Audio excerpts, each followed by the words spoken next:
I'm sure a lot of you guys remember the old ceremonial hunting tradition of eating the heart out of the first animal you kill. Meat from those organs are among the most nutrient-rich foods on the planet. You can get those same benefits your ancestors craved via convenient daily capsules from Heart and Soil. Find out more at heartandsoil.co. And remember, use code MeatEater for 10% off your purchase. Outdoor adventure won't wait for engine problems. Things like hard starts, rough performance, and lost fuel economy are often caused by fuel gum and varnish buildup. Seafoam can help your engine run better and last longer. You simply pour a can into your gas tank. Hunters and anglers rely on Seafoam to keep their engines running the way it should the entire season. So pick up a can of Seafoam today at your local auto parts store or visit SeafoamWorks.com to learn more. Welcome to the Wired to Hunt podcast, your home for deer hunting news, stories, and strategies. And now, your host, Mark Kenyon. Welcome to the Wired to Hunt podcast. I'm your host, Mark Kenyon, and this is episode number 85. Today in the show, we're wrapping up the 2015 season, discussing our greatest lessons learned, our highs and our lows, and what we're looking forward to in 2016.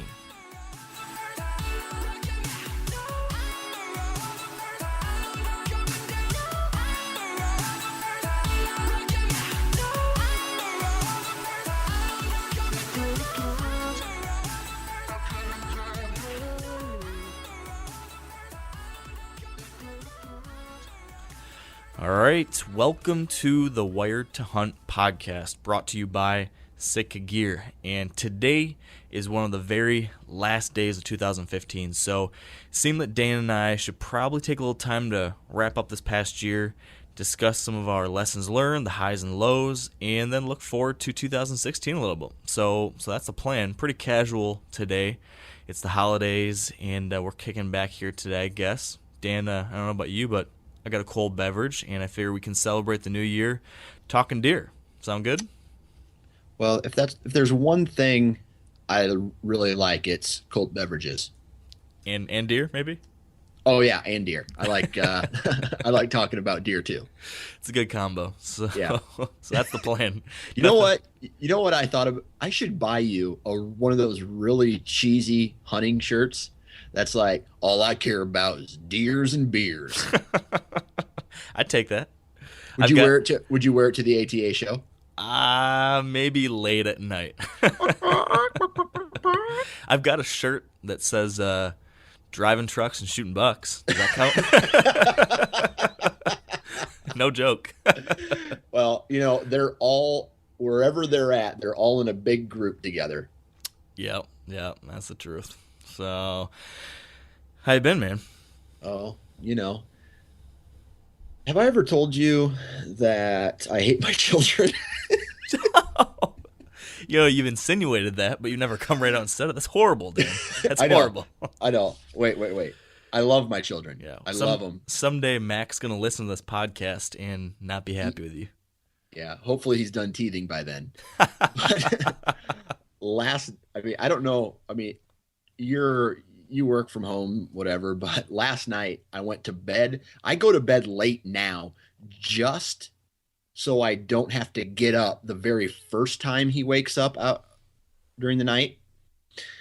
And I feed him, then I put him back to bed, then I go to bed. So 11 o'clock, I go to bed. He's up again at 1, and then he's up again at 3. And I just said, screw it, and went to work at like 4:30 this morning. Oh, man.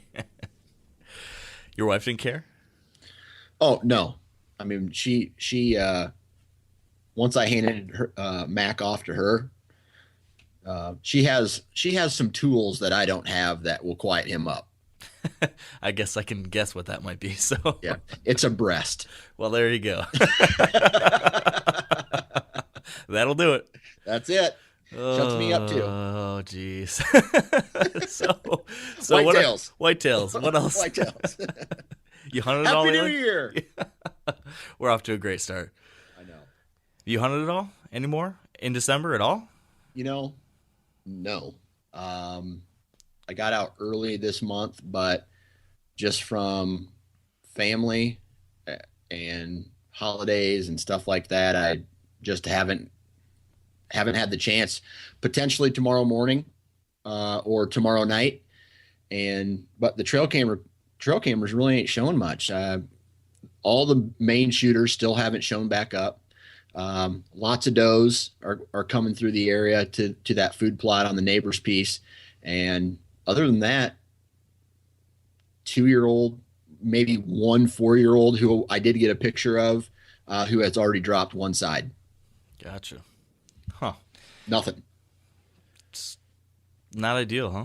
No. And the thing about it is I'm okay with it. I took this time of year, it gets tough anyway, especially after the gun season. Although Iowa just got hammered with snow and ice, and tomorrow the high is supposed to be in the teens. So there might be an opportunity for me to get out and just at least see what's moving, from an observation stand. I'm really not even going to care if I go out tomorrow. I don't even care what the wind is. I'm just going to spray down with as much nose jammer as I can and then hit the stand. Get out there, take advantage of the weather. Yep, that's right. It's been, at least for us over here, we haven't had a lot of good cold weather. So when you got it, it's like you got to get in the stand right away and use it while it's here. Right. Do you guys have any snow up there? We had a dusting of snow and ice on Monday. And so there's a little bit of that still lingering here, but nothing substantial. Just like little blips here and there. Gotcha. You guys? Well, a huge storm came through. It would have been, we're recording on Wednesday. So Monday, huge storm came through the area, dropped. Literally, it wasn't wet, it wasn't rain, and it wasn't snow. It was like the consistency of a snow cone, and we got about 6 inches of it. Yikes. So icy roads, everything, horrible weather, and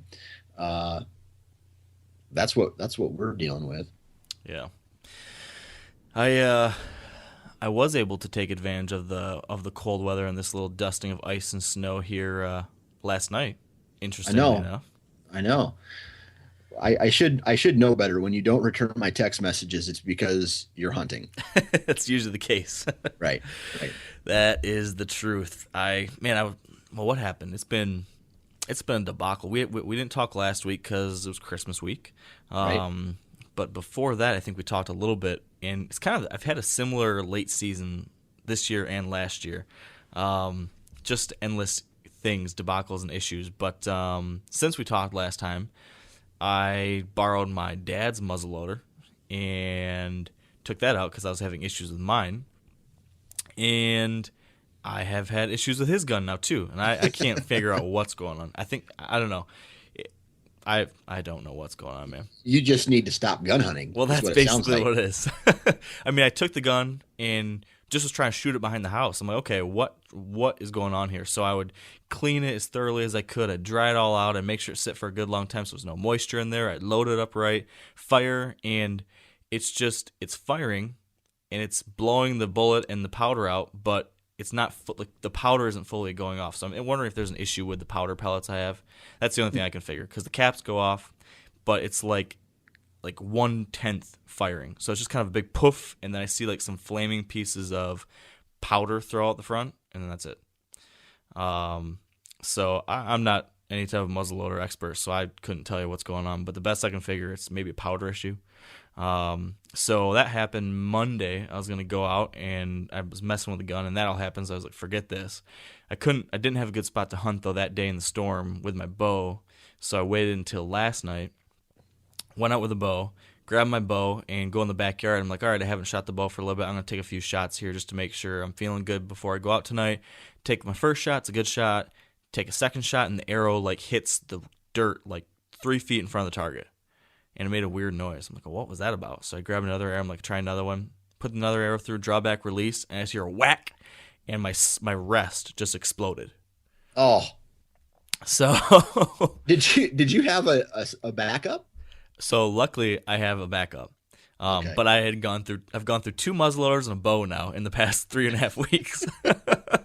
So this is ridiculous. So I grabbed my backup bow, hike out there to a stand, and luckily I was redeemed after having so many debacles in December. I've had like 5 different does I've pulled the trigger on and either had a misfire or a hang fire with my muzzleloader. I had 2 really close calls with my bow, and just they got blown at the last minute. Or one other. So finally it came together last night. Had a fun night. Had 10 does come into the food plot, and just one of those nights where finally it all went the way you want it to. Got a good shot on her. She ran like 40 yards and was done. So that meant, though, that... Good shot? Yeah, yeah. It was a little bit forward, so it hit her in the shoulder blade. But, man, I like the combo I've got going with the arrow and broadhead because it blew right through her shoulder and well into the back shoulder and got both lungs. And like I said, she was done in less than 10 seconds. So... Love it. I'll take Backstraps. Backstraps. So, yeah, last night I was busy cleaning her and getting her home and skinning and butchering. And then today, literally the last hour and a half, I've been cutting up that meat. We're making a bunch of it into jerky. So I was trimming out a whole lot of meat for that. So that's what I just got done doing about 5 minutes ago. Well, congratulations. I think I have 2 tags left. One's a doe tag and one's an any sex tag, which is my buck tag basically. But I'm thinking next 2 deer that walk by my stand are getting an arrow. Period. Yeah, finish the freezer off. Yep. It's not a bad idea at all. That's what I was doing. So, you got 2 does in there, right? Yep, I got 2 does. Yep, one was a yearling and then one was a nice mature doe. Okay, yeah. So you could, depending on how much you guys eat, me and my wife go through at least 3 deer a year, if not more. So I have 2 suppers sometimes where my wife doesn't. She's not a huge fan, and it's probably because I need to take some of that. What's his name? Hunter gatherer cook guy. Hank Shaw. Hank Shaw. I need to take some of his advice and learn how to cook my meat better, and that might be part of the problem that she doesn't like it. But I have 2 suppers sometimes where I'll whip out a couple small steaks, quick, flash fry them so they're tender, and just eat 2 little steaks, and then I have my meal. So it's basically like an appetizer. Nice. Yeah, you gotta get the venison somehow. We're actually using Hank's jerky recipe for the jerky we're trying. So hopefully I'll be able to report on that soon. Hopefully it turns out. Good deal. We got a lot of meat going into it, so it sure better turn out. Otherwise, it'll be pretty disappointing. So like I mentioned just a second ago, I don't know. I just thought we could just look back at the year as a whole. We've been talking almost every week for 50 some weeks about what we're doing throughout the season and talking to all these different people about their ideas and tactics and strategies. And I know that over the course of all that, we've learned a lot. And then, October, November, we've been hunting our tails off, talked about what we've been doing each week. But now, I don't know about you, I guess, but for me, usually this last week of the season is the last week for me in Michigan. I know you guys have a little more time in January in Iowa.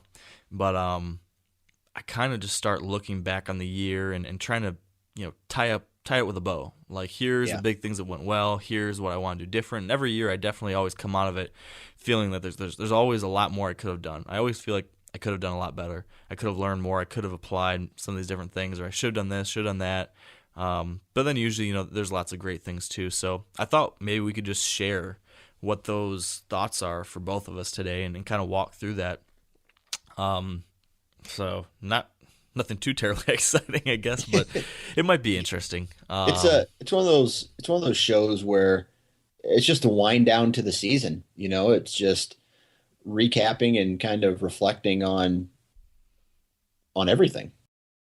But before we get into a reflection on the 2015 season, we do need to take a very quick break for a word from our sponsors of this podcast, Sitka Gear. And today I wanted to ask Sitka product category leader Dennis Zuck about a technology I've seen in a number of items from Sitka and in many other products from other companies, and that's this Gore Windstopper technology. So here's Dennis explaining why Windstopper works so well and how it does it.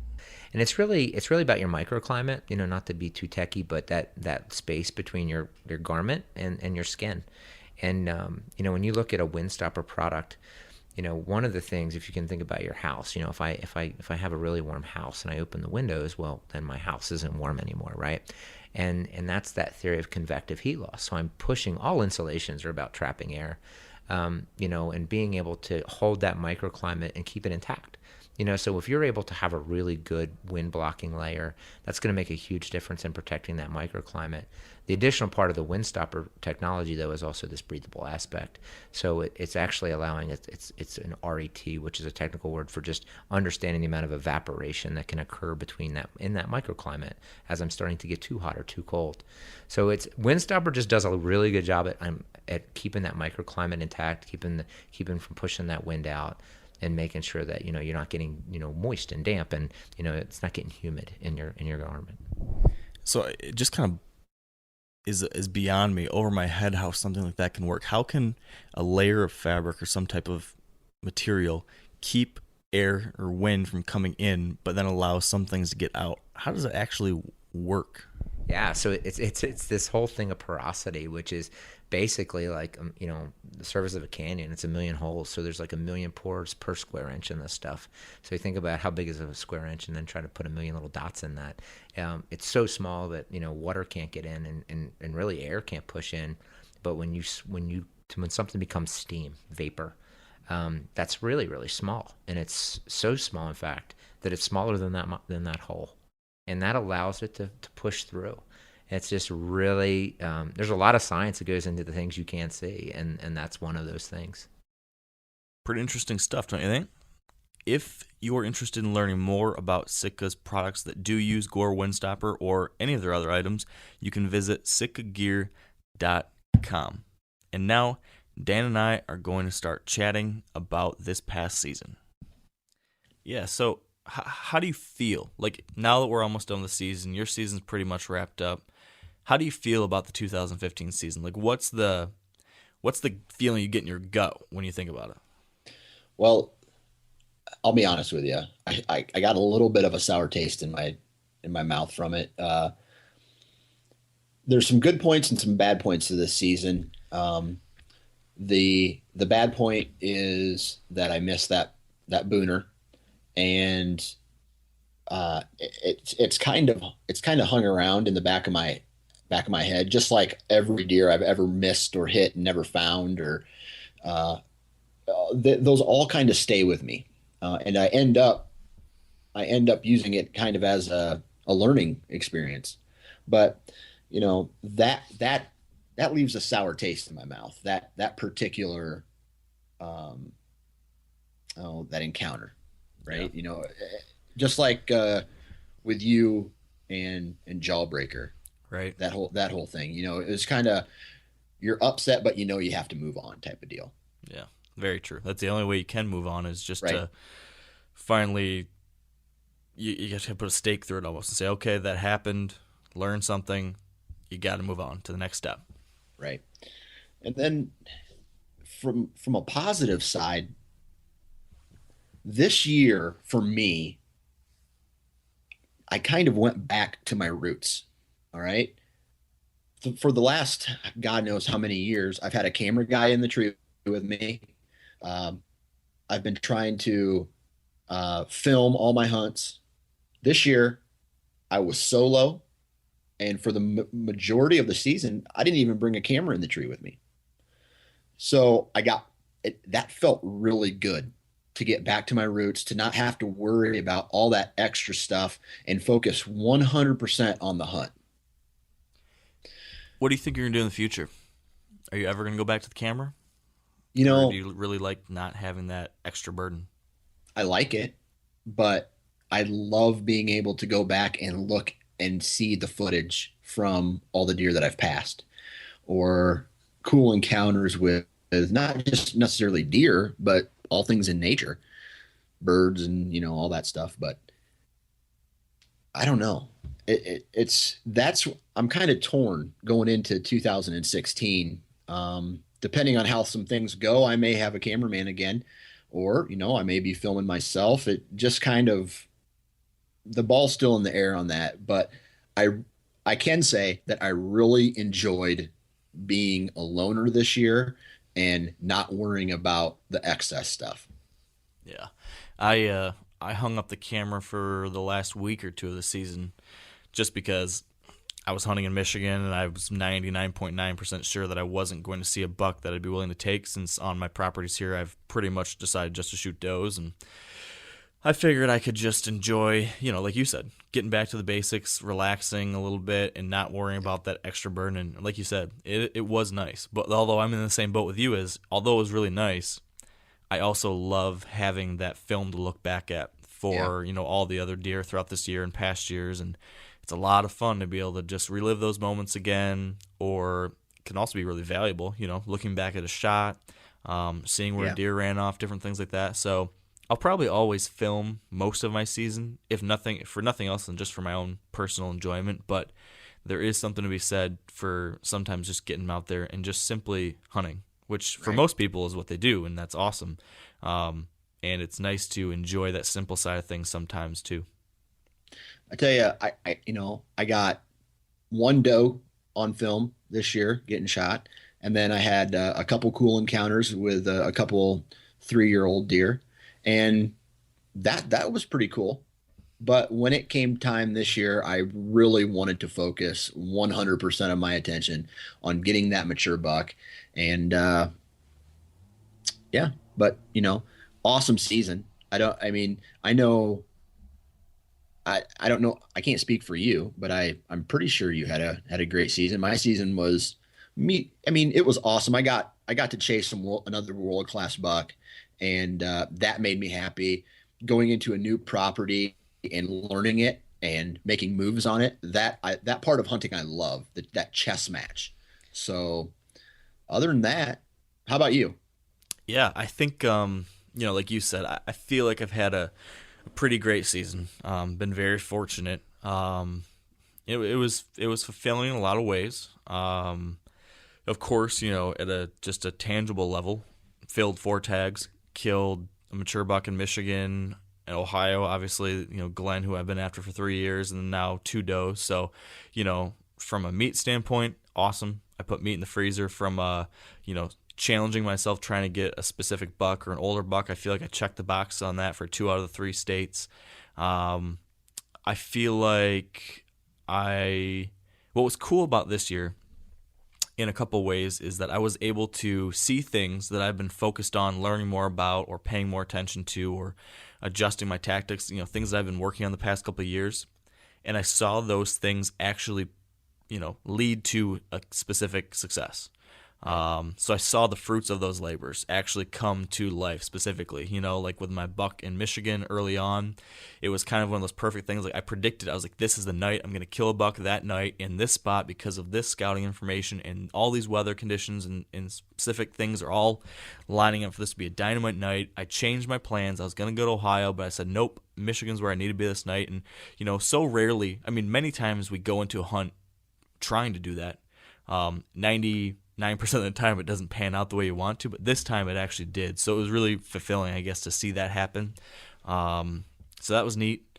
With Glenn, that was one of those situations where it was just like a grinded out type thing, where I felt like just the persistence and sticking to a basic, simple plan was what paid off. So in those 2 different instances, very different types of strategies and circumstances, but I saw, things that I've been working on over the last 5 years, 10 years, really pay off. And that doesn't always happen. And no matter, even if you do everything right, sometimes you're not going to get a deer.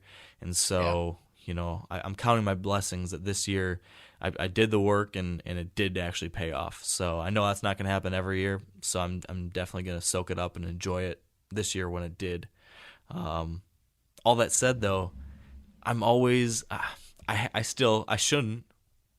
I'm spoiled, I guess, but I still feel like a sour taste in my mouth about Iowa. Because I feel I should have I should have gotten a buck there, and I just couldn't quite get it done. There's a couple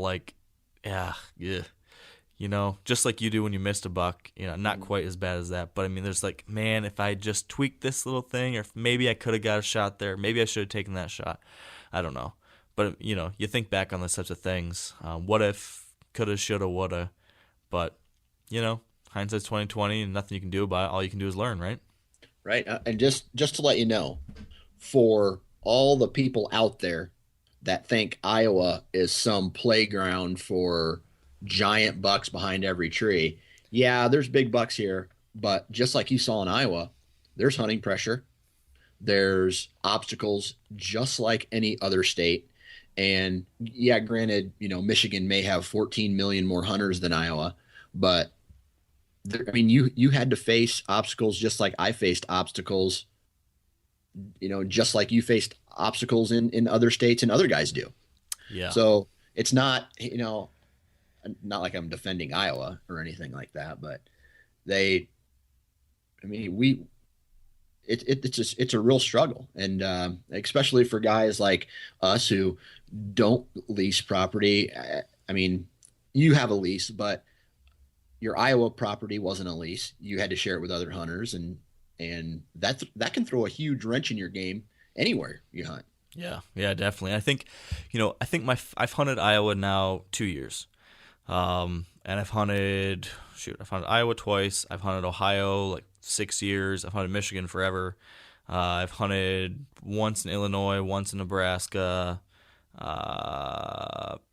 once in Indiana.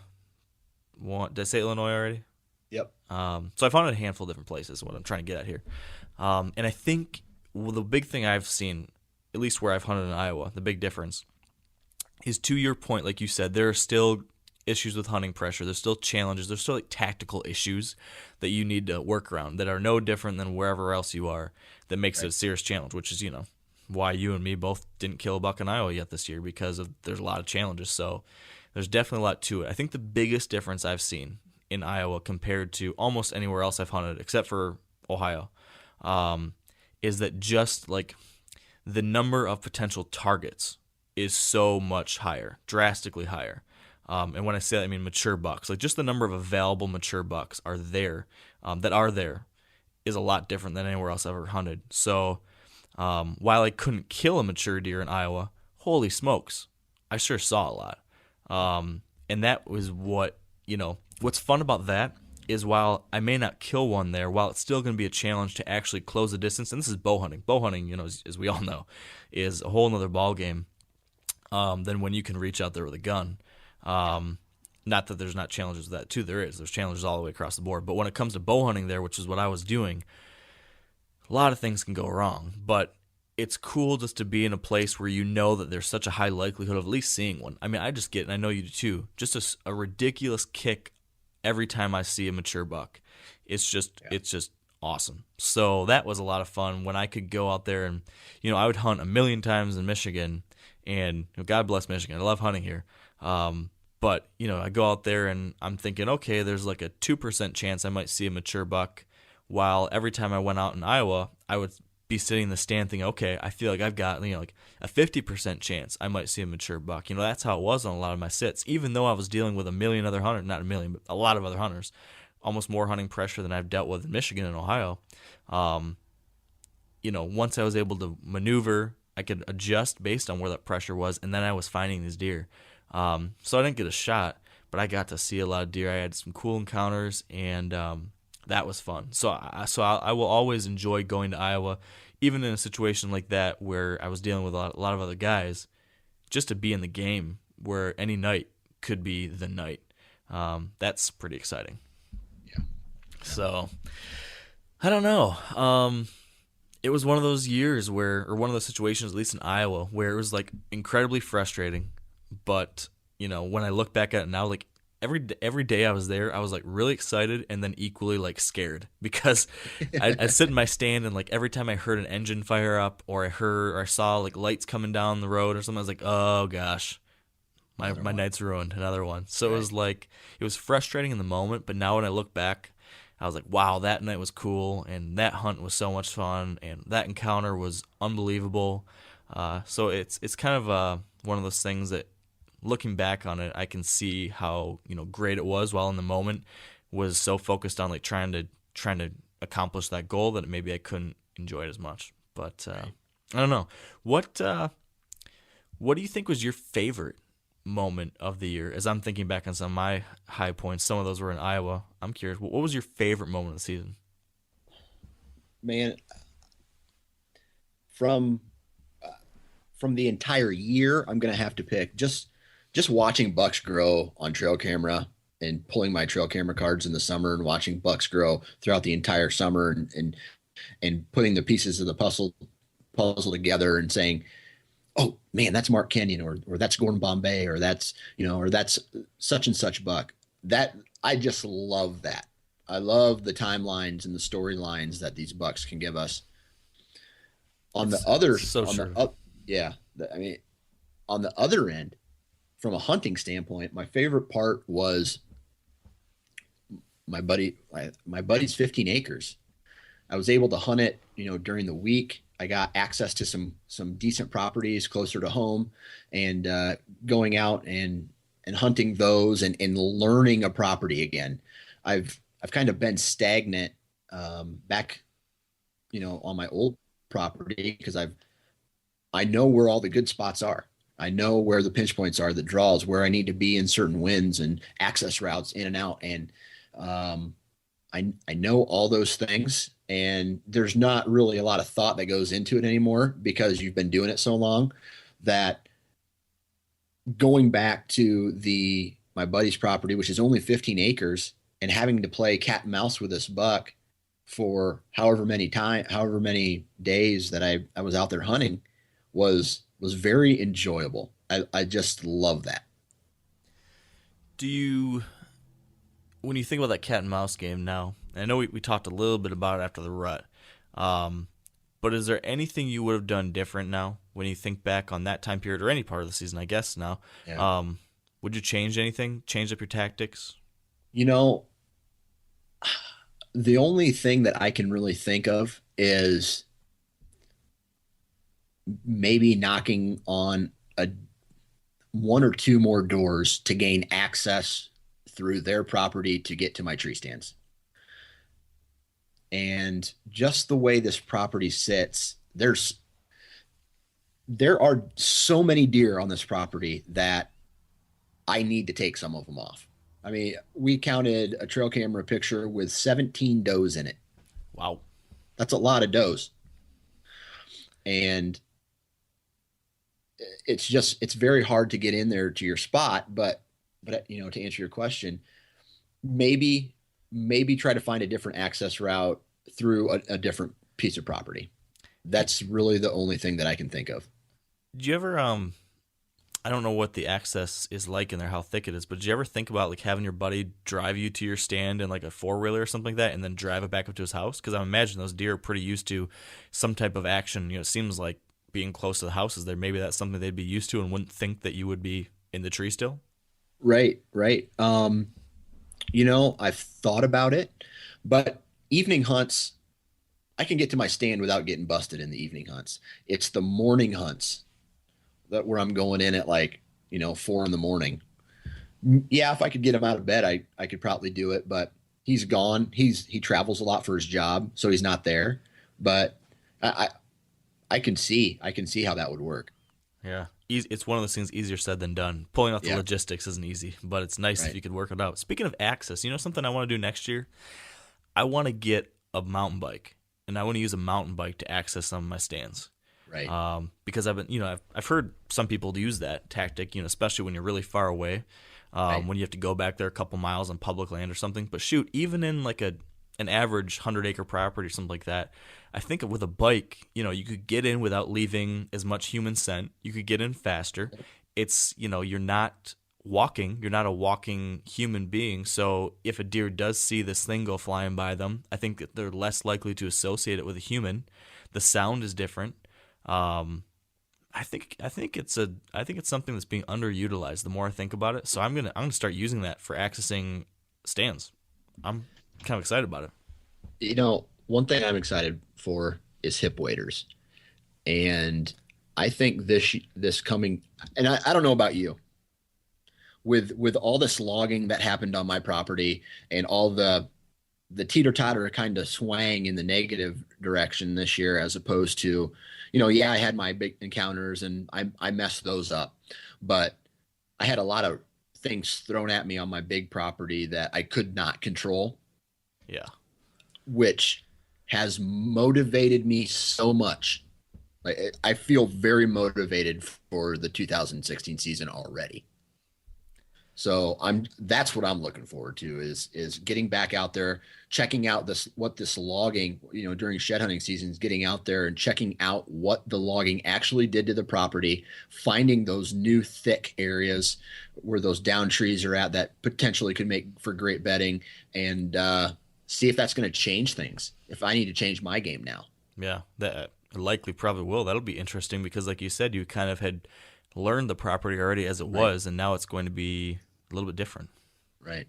What's the plan with that? When are you going to start those scouting efforts? Well, right now I heard from the other guy that hunts the property that a majority of the river bottom's underwater because of all the rain we've had lately, but probably not till February. I guess this weekend I'm going to go and try to take down all my tree stands and trail cameras that I have up still. And other than that, probably not until shed hunting season, probably late February, early March. Yeah. What you never said what one of your favorite things was about this season. Obviously you killed a giant buck. Yeah. My favorite thing about the season. I think interestingly, one thing that obviously, like you said, killing that buck in Ohio, killing Glenn was awesome, given the history, everything that had gone into it. I think part one would just be what I already said earlier, being just seeing, tangible results from things I've been doing for a long time that actually paid off, having a plan and seeing it actually pan out. That was really enjoyable. Another thing that was pretty enjoyable was, something we talk about a lot is trying to gain access to more ground. Right? Mm-hmm. Getting hunting access is a challenge, and it's something that we talk a lot about as being very important, and I definitely think it is. But it's something I kind of don't like doing, in that I'm just not the guy that loves talking to a bunch of different people I don't know and having to have random small talk. I'm just not that guy. Yeah. So the idea of knocking on a million doors and trying to get permission is always something that I begrudgingly do, but I never do it enough, and it's always something I kind of dread. So that being the case, this year, though, going into Iowa, as we talked about this summer, I didn't have anywhere to hunt, so I was like, you know what, you just have to suck it up and figure it out and knock on a bunch of doors. And, see if you can go into a state like Iowa where, it's funny, when I talk to a lot of people, they think that in Iowa you have to either be with an outfitter or you need a lease or something like that. Like, there's no way you can get onto ground unless you're hunting public or pay a bunch of money. There's a lot of people that assume that, at least to get a shot at a good buck. And, I'm pretty happy and was pretty fulfilled with the fact that I didn't have any of that. I just found properties, knocked on 15 doors in one day, and got access to a couple spots. And even though those couple spots had a bunch of other hunters on them, I still was able to find a good number of mature bucks, and I had opportunities. It would have been really fulfilling if I could have closed the deal a couple, 1 yard closer, a couple things like that, if it would have come together. But still, it's pretty cool. One of my favorite things is just looking back on. It's interesting because it's one of my favorite things and one of my least favorite things, in that looking back now, there's a bunch of things I wish I'd done differently during the season, but it's still pretty fulfilling to see how close I was able to come. And the fact that, I practiced what I preached there, at least in one case, and that I went out there and pushed my comfort zone a little bit, and it paid off. So that was fun. That was cool. Yeah, I think those are a couple things that I enjoyed about this season, seeing those things come together. Last night was a lot of fun too, just focusing on, here I'm rambling, but one of the nice things about my Michigan season was that I killed that buck opening day in Michigan. And of all the places I hunt, I'm the most OCD about Michigan. I'm obsessive compulsive about everything here on my Michigan properties, because I just think you have to be. These deer are they're strung so tight. There's so much pressure that I'm constantly stressed when I'm hunting in Michigan when I'm trying to shoot a mature buck, because I know, if I make one mistake, that's it. So what was nice this year is I killed my buck the very first night, And then I decided after that I wasn't going to take any other bucks off this main section. So because of that, it just took a ton of stress off of my plate for the rest of the season in Michigan. And I was like, you know what? I'm just going to enjoy it, and I'm going to try to shoot some does and see some of these bucks and have fun with that. And that was just a lot of fun, just focusing on doe hunting and, hoping to see some of these bucks. It was just fun to not have that stress. I love the challenge and the stress of hunting mature bucks, but every once in a while it's nice just to kick back and just enjoy a sit in a tree. And I was able to do that a lot this year, which was pretty cool. Yeah, I agree. I was able to do a lot of enjoying myself. Yeah. So what do you think you're gonna do different next year? Have you thought through that all yet? It's funny because I've been doing a lot of thinking of next year already. I mean, I'm already looking at, juggling ideas. I don't know what's going to happen yet, but, some form of a Western hunt, whether it's elk again, or I go back to Nebraska, or, just, that thought's in my head. I'm looking at maps already, looking at hunting zones and stuff like that. It's the season of dreaming. That's right. I'm looking forward to getting out, putting the boots on the ground to some of these new pieces that I haven't had time to properly scout during shed hunting season. And I'm just looking forward to starting again. And I think what we all find out is we don't ever stop. So it's not like we're ever starting again. We just keep going. And that's what I love about this whole, these whitetails, is just there's always something to do, and there's always, I don't know, it's a continuous motion of love that I have for the sport. And I don't know about you, but I'm like, this year more than ever, I just felt full of happiness for bow hunting and whitetails, and even going out and doing our elk hunt this year and sitting in a tent while it rained on us all week, basically. That to me was fun, and I loved it. A lot of good memories to look back on, that's for sure. What are you looking forward to? What am I looking forward to, or what am I planning on doing differently? Any you answer it how you want. It's your show. Well, what are you going to do differently first? So I have been thinking about that.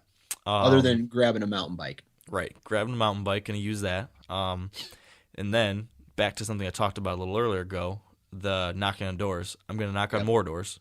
I think there's almost nothing. There's just a couple things maybe that are more important than getting access to a lot of quality places. There's few. You can make a lot of mistakes if you have enough of the right places versus if you only have one spot where you're stuck with what you got. It's really nice to have options. And in Iowa, even though I did get permission on a big piece, it was one of those situations where I wish I had gotten some other spots, or I wish I'd had more time to look at my spots, or I wish I'd invested more energy in getting to know my secondary spots. It was crunch for time.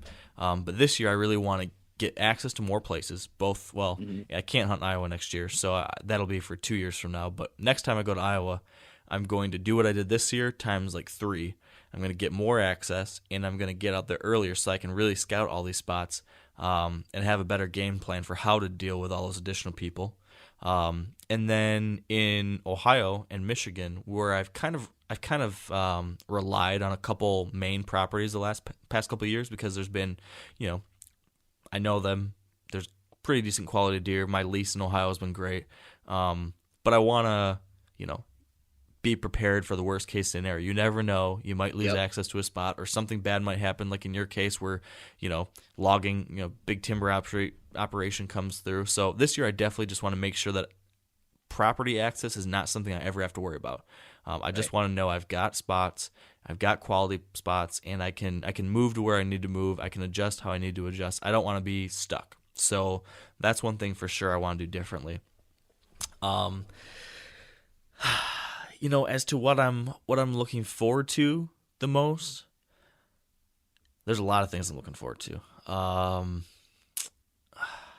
Gosh, I don't know. I think it's just, I think, one of the things I am looking forward to the very most is Michigan next year, surprisingly, in that there was a buck this year that I saw a lot. Got a lot of trail camera pictures of him. Saw him a couple nights before the opening day, before I shot the buck I did.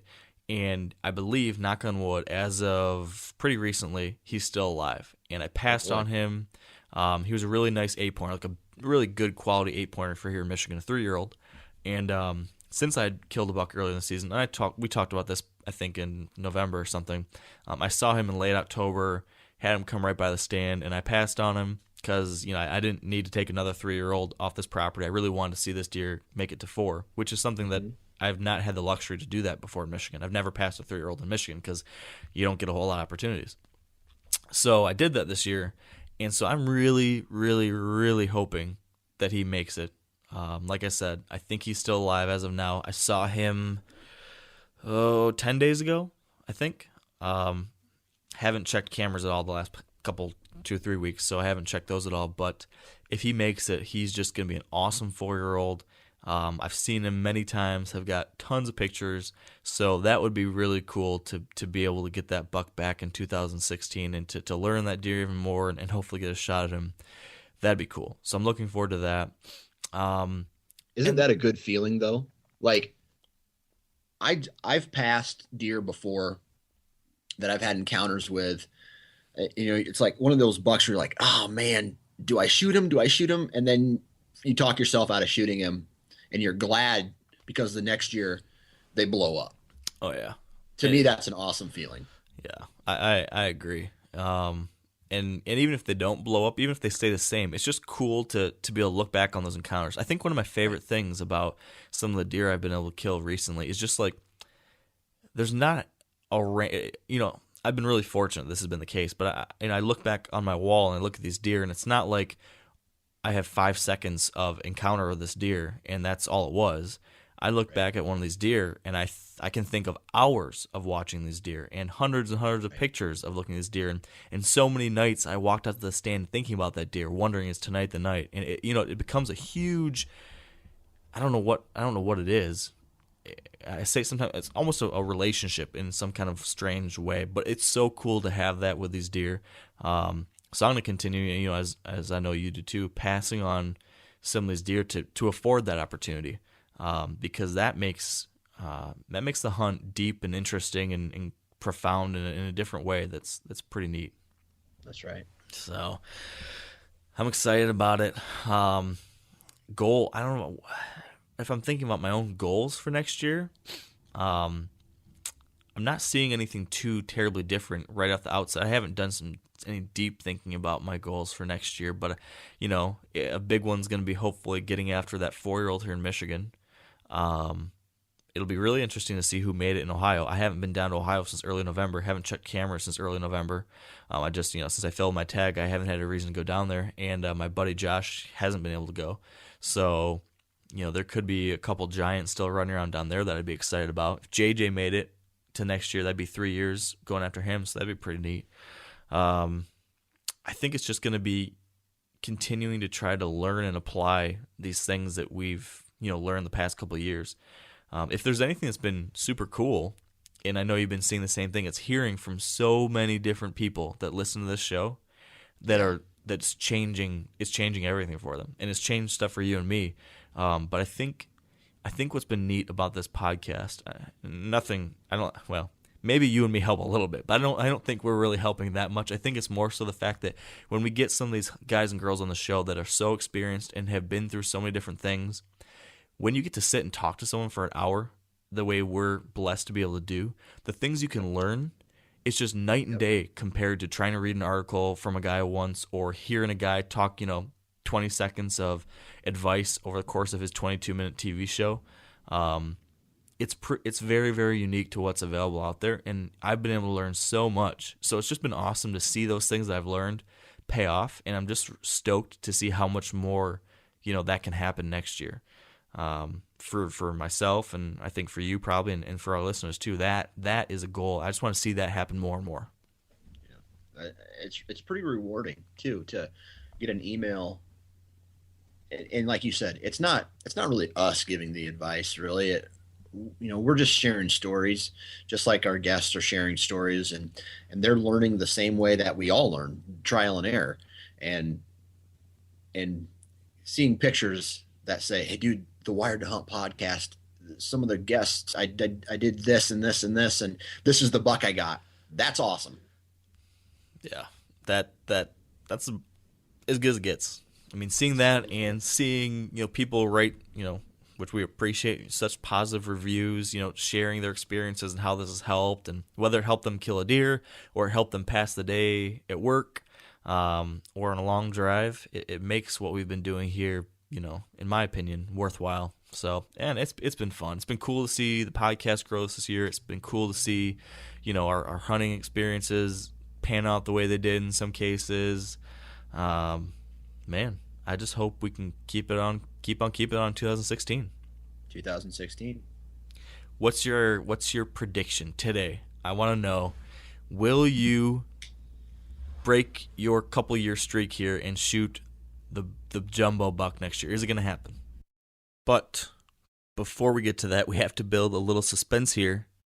Before Dan gives us his prediction for 2016, we need to take a quick break for a word from our sponsors of this episode, Redneck Blinds. And today we're going to hear from Taylor Byers, who films for Midwest Whitetail and has been using Redneck box and hay bale blinds for several years now. And recently, Taylor shared with me a few thoughts on how Redneck Blinds have changed how she hunts. So here's Taylor.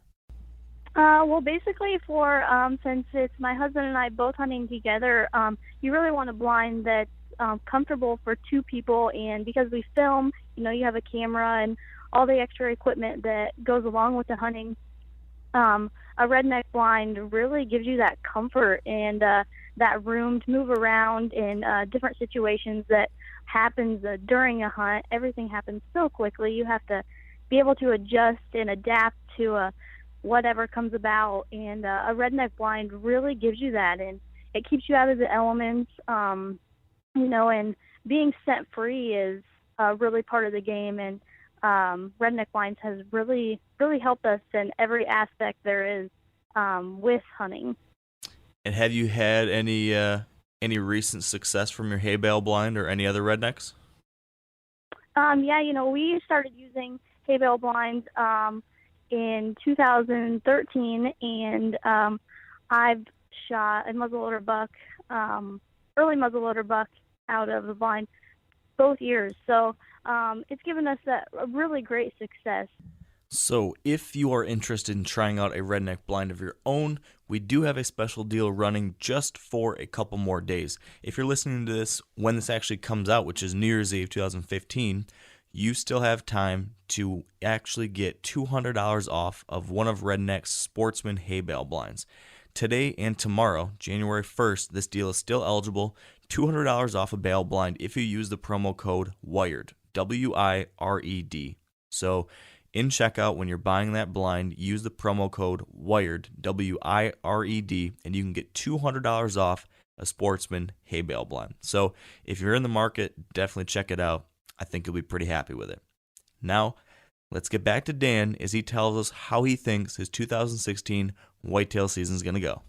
Well, jumbo buck, maybe not, but mature buck, yes. I will kill a mature buck next year. Attaboy. I'm going to hold you to it.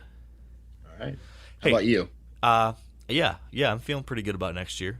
If I can follow through on the things I just talked about, which I'm going to force myself to do. Sometimes I struggle. Man, yeah. Sometimes you just get caught up with life and you don't do the stuff you know you should do, but it's, for me at least, it's like just bugging myself internally until I do it. Even when I'm getting lazy or busy, you just have to put in the work. But I'm confident that I will eventually, that I'll do the stuff I know I have to do to make next year a success. So I think I'll at least get one next year, God willing.